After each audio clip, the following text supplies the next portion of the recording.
Hello children, welcome to my channel Kids Tutorial। ओ का English में phonic sound होगा ए।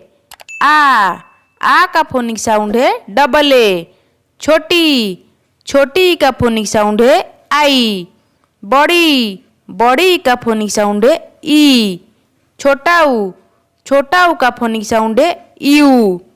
बड़ा ऊ का फोनिक साउंड है डबल ओ। री का फोनिक साउंड है आर आई। ए का फोनिक साउंड है ए। ऐ का फोनिक साउंड है ए ई।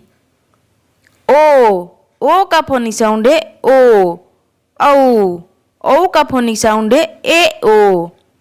अंग का फोनिक साउंड है ए एन।